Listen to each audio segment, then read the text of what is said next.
All right, picking it up in a new direction. Minks, this show is about overcoming everything. We like to touch on the real and the surreal, and you got quite a victory story to share with the viewers, man. And Yeah.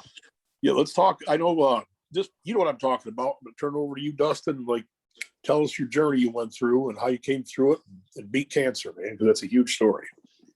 All right. I in 2014, I noticed I had a lump on my neck. This was in the fall. I was getting ready for the Olympia Pro Bench Invitational in Las Vegas. So I told my wife about it, and I didn't think much about it. And I was out in Vegas, and I was with Roger Ryan and Leondo. And the lump on my neck, I noticed it's a little bit bigger, and I keep having nosebleeds out there in the desert heat. I was like, I wasn't thinking much about it. Roger keep asking me, why the hell you keep bleeding out your nose, blah, blah, blah, blah, blah. So I didn't think much about it and we was on our way to weigh-ins. And before I left for Vegas, 2 weeks prior, I was like 295 pounds. Okay. I got to Vegas, and me and Rob and Roger and all of us, we was weighing in. And it's time for me to weigh in. And I weighed 267 and some change. And I'm like, how in the hell do I go from 295 to 267 in 2 fucking weeks? Well, okay. No one knew. Steve Goggins is there with me. And he's like, what were you supposed to weigh, Dustin? And I'm like, I should be, a 308 or I weighed 295 2 weeks ago. I don't check my weight every day. I'm a fat bastard. So he goes, all right, we're going to fix that. So he took me immediately after I weighed in. He took me to a buffet at the Rio, and we ate and ate and ate. Then after that, he asked me how much money I had, and I told him how much money I had on me. So we went to the damn drunk tank at the MGM. It's one of the places people go get hydrated. They gave me two IV bags. It was like $200. Okay, I got 2 IV bags full of vitamins and everything else. So I blew back up to like 286, 287 overnight, and competed. Ended up placing third, got bronze medal there in Olympia Pro. Okay. I got back home, and I told Ashley, my wife, what was going on. And she's like, I told you get that lump on your neck looked at. So I went and got it looked at and everything by my family physician. And they did blood work on me, this, that, and the other. Bottom line, I had Hodgkin's lymphoma. I was stage 2. Everything from my belly button up was lit up on the screen, tumors. I had a tumor the size of an orange inside my neck by the time I got it taken out. Oh. And they did a PET scan on me, and I had 4 grapefruits under my chest cavity that were, the size of grapefruits around my heart and lungs, and a lymph node chain. Well, wow. Fuck me. So they hooked me up with oncologist, cancer doctor, hematologist, and all this bullshit. Yeah, I had stage 2 Hodgkin's lymphoma. They did bone marrow biopsy and all this stuff, and here we go. 6 months of chemotherapy, 4 different types of chemo. They did have me loaded on some pretty good shit steroids though, and blew my body weight up about 320. And I said fuck it altogether. I said fuck it. I'm gonna live. I'm gonna ride or die. And I was real close. I still am close friends with Barzine Vazuri. They're in South Elgin, Illinois. And we trained there at Barbell Central. I'd go to Barbell Central once a month and train with Barzine. So I was going through this chemotherapy and shit. It was like every other week I had to do chemo. So on the weeks I didn't have to do chemo, Barzine, my wife didn't care. I was off work. I was getting paid for it. I'd go rent a car at the airport, and I'd go to Barzine's house like every other week. And him and Christian, his wife, took me in. They loved me. It killed Barzine. I was going through cancer. I was trying to bench press weights and all this shit. So he would like take me to all these fucking places in Chicago to eat and force me to eat. My bench press grew from like 645, 50 pounds. Hey, Minks, we got Time is said and done, and he got me in Relentless Minnesota in 2015 through all this shit. I was doing chemotherapy. I go to Relentless Minnesota and bench 705 fucking pounds doing chemotherapy. Now, if I recall, wasn't one of the side effects from this particular the chemo you were taking was like make your bones and tendons like liquid or some craziness like that? Oh yeah, make them shatter. Yeah. So basically, they're advising people going for this particular type of chemotherapy to not even lift up a bowling ball, and you're benching 700 pounds. Put it in perspective. Exactly. And they threw a fucking fit, and I cared less. Gotcha. God has me on His shoulder, and I'm not afraid of this bullshit. You know, the good Lord took care of me, and He told me to do what I want to do. By God, I did. And I went to Minnesota and been 705 pounds going through chemo, and they had 5 spotters on me. Barzine was scared shitless. He followed me down all the way up on the bench press, thinking my forearms were going to shatter. But what you guys didn't see, every week I was training with Ryan Clark down here in Indiana. I was taking 700 pounds every week, one way or the other. And Rudy Rosales was sending me top of the line gear, all custom made, took care of me. He had me in those red prototype shirts and all that stuff. And ride or die, hell or high water, I was going to do this. Right. And that's what happened. Then after I got done with chemotherapy and all that, I had to do radiation. Well, 30 days of radiation. So I had to stick around home for 30 days, not do nothing, period, because this radiation is instant death bullshit. I lost about 50 pounds in 30 days off radiation. Silent killer. Oh, boy. So when I got done with this bullshit, radiation bullshit, Howard Penrose up there at 2XL decided he wanted to put on a body tampering seminar. It was Donnie's first seminar, Donnie Thompson's first seminar, away from home. Right. So I go to Chicago. Howard pays for everything. Me and Barzine, Howard, Donnie, and Roberto Garza, which was the Bear Center at the time, we stayed together all weekend. And we did this tempering seminar and all this shit. And I was French fried by the radiation. I couldn't talk. I whispered everything. Barzine's about to have a fucking fit because is there a way? Huh? Yeah, try to explain to us what that does to your energy levels when you go through that radiation treatment. Oh, it zaps you. You can't get your dick hard. It's just a bunch of bullshit, Corey. Yeah. You have no air. You don't want to walk 20 feet. So I get up there. I get up to Chicago before I meet up with Howard and Donnie and all these people. You know, I go straight to Barzine's house there in Wheaton, and the first thing he does is see that I have a bottle of pain pills, or not pain pills, but liquid pain pill killer, whatever the hell it was, oxycodone in like vodka form, right? That I had to drink just so I wasn't in extreme pain. Gotcha. I couldn't swallow. I haven't been eating because obviously I couldn't swallow because my fucking esophagus and trach was french fried from that radiation. So he tells me straight up, he goes, "You're going to eat. Let's go." He asked Kristen what she wanted. She's like, "Take Dustin to eat. Bring me something back." So we go to Steamboats there in Wheaton, this barbecue place, full blacks. There wasn't a white man around. Including you, because we know you're an alien. Yeah, they know me an alien because they hear my voice. And but they know Barzine. They know the brown man. They're scared of the brown man, more or less. And because who's 6'5", 360 pounds, you know. And we go to Steamboats, and he gets me.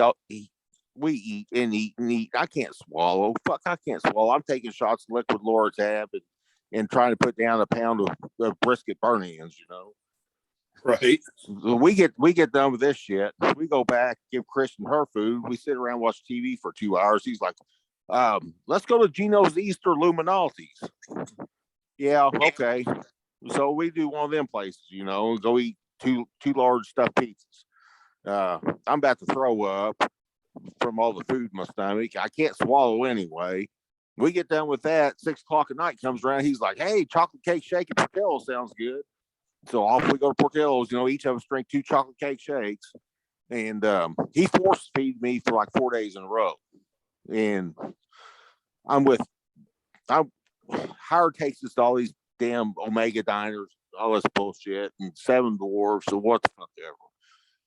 And we eat and eat and eat. I put on probably 20 pounds that weekend, which I really needed. And Donnie and I knew each other from years ago. I was never at his level, not even freaking close to his level. You're talking about Donnie Thompson, like the Donnie Thompson, super D. Right.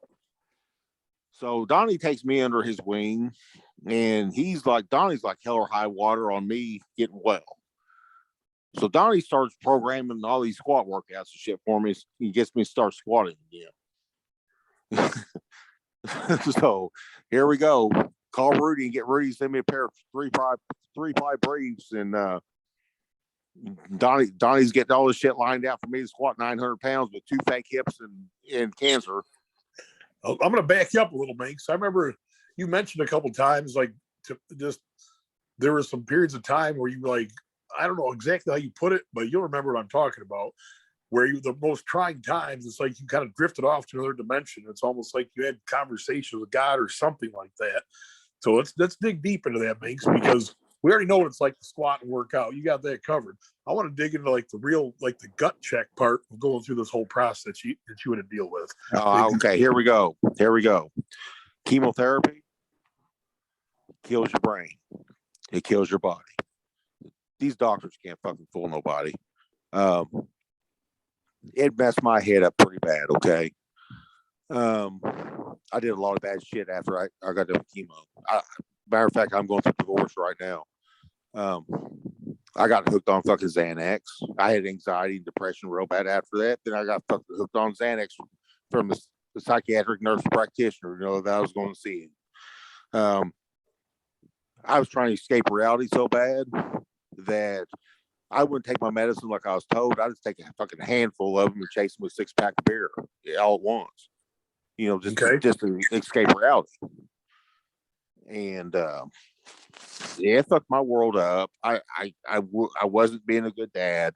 My little boys want to go outside and play, and Dad just wanted to sit in his fucking recliner and veg the fuck out.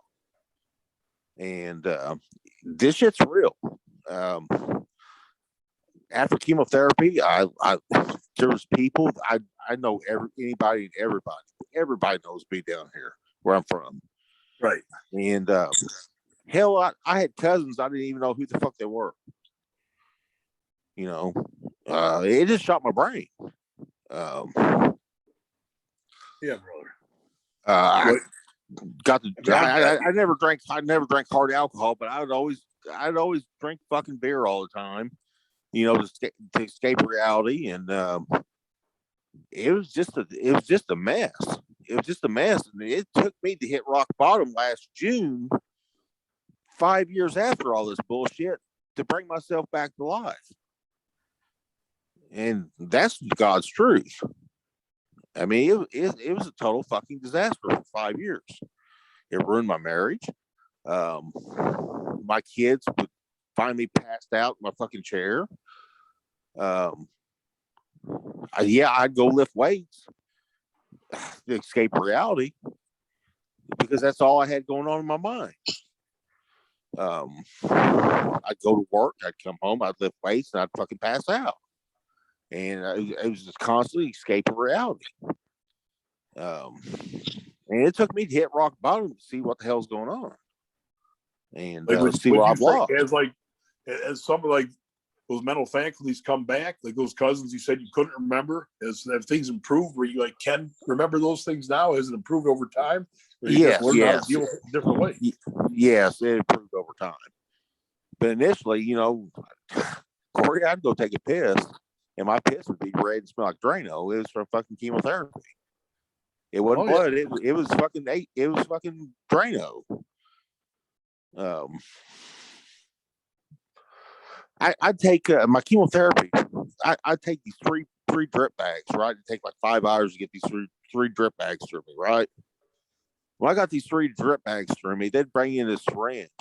I'm not talking your talking about your 3 milliliter syringe. I'm talking about a syringe for a fucking racehorse that would hold about 50 cc. Okay. And it would be full of this red shit, look like Kool-Aid. And I had a port stuck in my chest. They surgically put it in my chest. They take a damn 18 gauge needle, 50 cc, stick it in my chest right above my heart, and pump 50 cc of this fucking red shit in me. They called it the Red Devil. I don't know what was the stuff.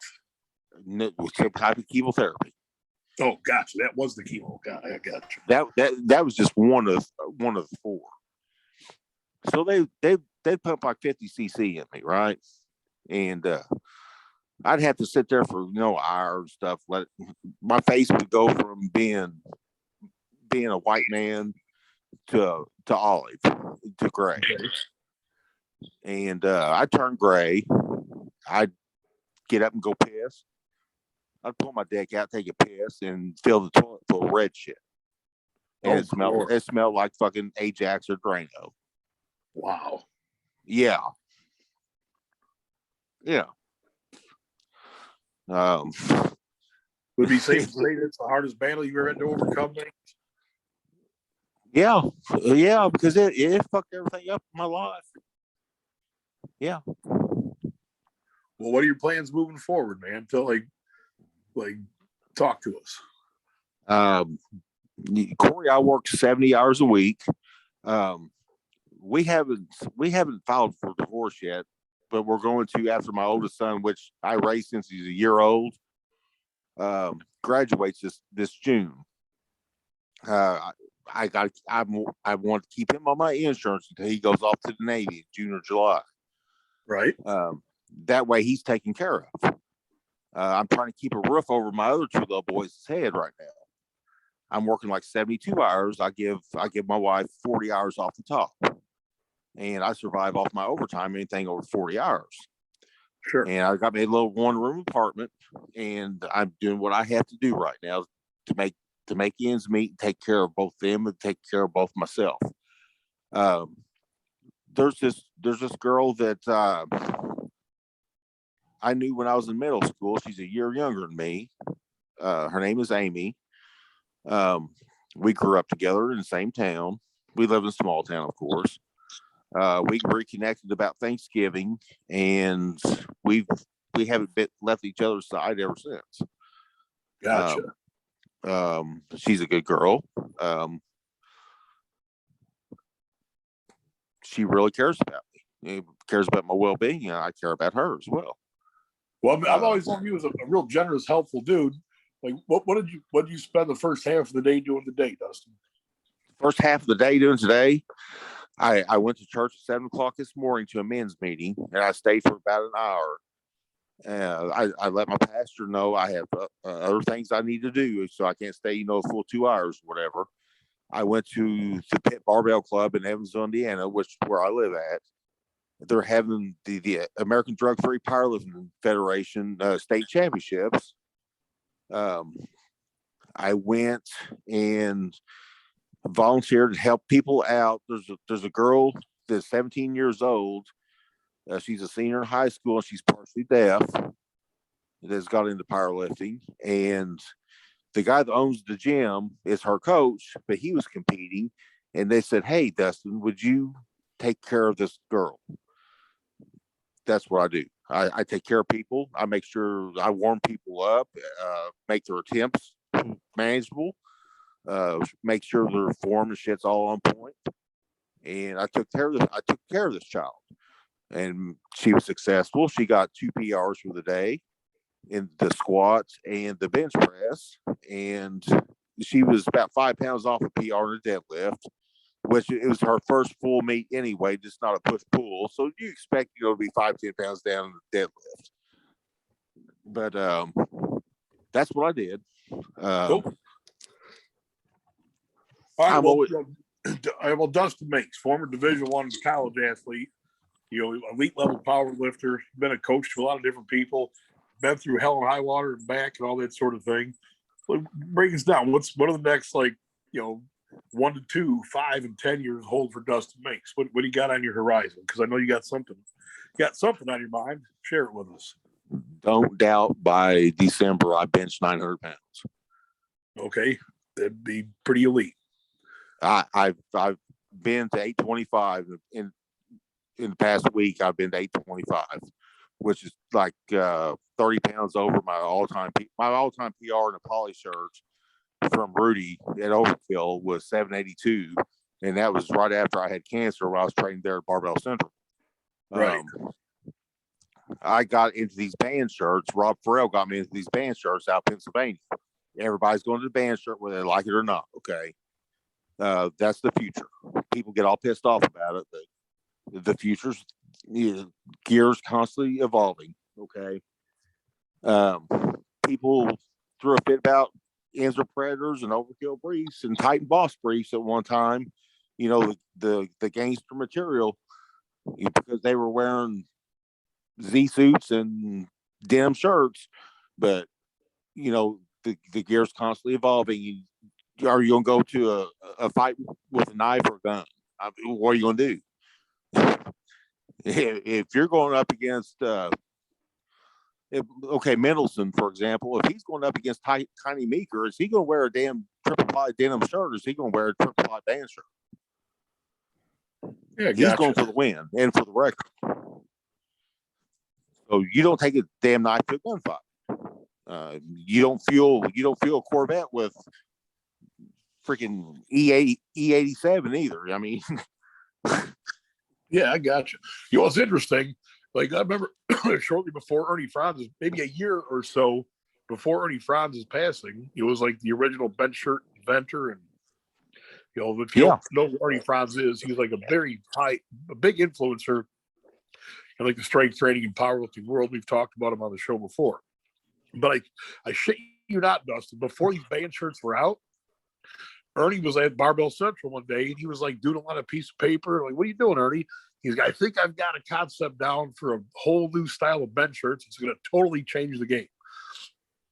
So to me, it's interesting. I swear there's like this universal thought out there where like a lot of guys had the same idea at the same time, not necessarily copying from each other, but then the whole evolution of the sport just kind of like put the opportunity out there for this new technology, and a bunch of people grabbed onto it. And Ernie Franz, who was like approximately 80 years old at the time, he was on that same thought pattern, not even knowing other people had this shirt technology in mind. What do you make of that? Well, there's a lot of truth to it. Before Mark Bell come out with the slingshot, there's these two gentlemen in New York City, Chris Taylor, the power freak, and the Cuban Bull, Joe Torenzo. Okay. No one knows who these guys are anymore, but they were both 700-pound benchers in like 1999, 2000 in the 308s. And, in the denim era. And these cats would train. They'd take one of Louis' jump stretch green bands, okay? Okay. They would double it up. They would slide their arms in it and down their shoulders and make like an X pattern, okay? Okay. That's how this whole damn slingshot thing got started. Oh, I believe you. Yeah. Yeah. They were using jump stretch bands as slingshots. And that's how the whole damn thing got started. Right. Yeah. Yeah. Whether you know this or not, no one really knows this. But when the Power Station programs were going on in 2007, 2008, I ain't gonna say who it was, but when that red slingshot first come out, there was a certain few lifters that are freaking high level that had slingshots sewn in their denim shirts. No, I don't doubt that. Let's jump back. How like the evolution of the sport makes. If you go back in time, when back to the Lily Bridges, like there would be no if it weren't for the Lily Bridges, I don't think raw powerlifting would have taken off like it did. But I don't think so either. The evolution of the numbers. When like yeah, raw, I don't think so either. Between what Eric did, the crazy shit that Eric did, and Melanchev, it would never took off like it did. So let's look at it. Back in you go back in time 10 years ago, an 800-pound raw squat was all big to do. Then a 900, and then finally there are a couple freaks that hit 1,000, but like the evolution of raw powerlifting just like was mind blowing. Seemed like during the era where we had Barbell Central going, like there was just a straight upward trajectory of like raw powerlifting, like records being just shattered week after week after week. It seems to have come to a little bit of a plateau now. And you got guys out there like Daniel Bell. I'm sure he's got a good chance of setting the total record coming up next month or whenever he's got another meet coming up soon. I mean, there are records falling still, but there was a period of time where it was like records were just dropping like dominoes, like week after week after week. Yeah, remember that, see it. I see this coming month in Dubuque, Daniel Bell taking 2,600 to another level. Oh yeah, I'm sure you're right. But to me, it's just mind-boggling, like how the game has changed so much over the last decade or so. Well, I'll tell you this much right here, okay? You are home in bed with your wife and kids. I was sleeping in your fucking office at Barbell Central. I would hear banging, clanging, and all kinds of shit going on at 2:00 in the morning from downstairs, from the office. I'd get up in my damn gym shorts, no shirt, no socks, no nothing. I'd walk downstairs and there'd be fucking Ernie Jr. and Eric and some other people there at Barbell Central, 2:00 on a Saturday night. Oh yeah, that's how it rolled, man. Yeah, well, I saw. I'd go down and sit with Ernie Senior. He'd sit down, Dustin, and watch. And Eric would load fucking 1,000 pounds up on his shoulders every fucking week and slam dunk the thing like it's nothing. And he was only 23 years old or whatever. Yeah, at the time. Yeah, Ernie Jr. Ernie Jr. He'd wander off, go outside, and watch the damn praying mantis smoke marijuana. But I saw shit that just blow your mind coming out of that family right there. Yeah, we'll do a whole Barbell Central episode another time. We'll get a whole panel of guests on. Yeah, I'll tell you that there's some retarded shit going on. Yeah, I mean, those guys really changed the game. I say there's one group of people that have impacted like powerlifting more so than any other group of people. It's the Lily Bridges coming out of the scene, right? Like from like that 07 to like 2007, a 10-year stretch from like 07 to 17, or I may not have the exact dates right, but you know what I'm talking about. Those guys really changed the game. They upped the level of competition, intensity, and professionalism, and it completely created a new industry, if you ask me. I'll tell you something that I think is retarded stupid from one of the Barbell Central lifters was Chris Hickson. Oh, rest in peace, or whatever the word is. Yeah, dude. Okay, the boy was 19 years old and he deadlifted 800 pounds, right? 820 actually. Okay. Have you ever seen what he could do on a 10-foot basketball goal slam dunk wise? Oh yeah, 100%. That's some crazy shit. Yep, it definitely is. I mean, he did shit to make Jordan look silly. I'm not lying about that. And he was a white boy. He was pretty spectacular. Ain't no doubt about that. Yes. But yeah, I mean, that should be a whole different show in itself. I mean, I saw some crazy fucked up shit going on there lift wise. It would just blow your mind. There's like found an old live stream from a few. Yeah, we really dropped the ball not having a lot of that stuff on video, because like it doesn't even just stuff that. I mean, you had 1,000-pound squats to happen in a 1 weekend period of time was just off the charts, man. It was crazy. I mean, you had your guys. You had Barzine and his crew. You had the Little Bridges. You had Manuth. Copeland would bring his guys down from Milwaukee. It was always something.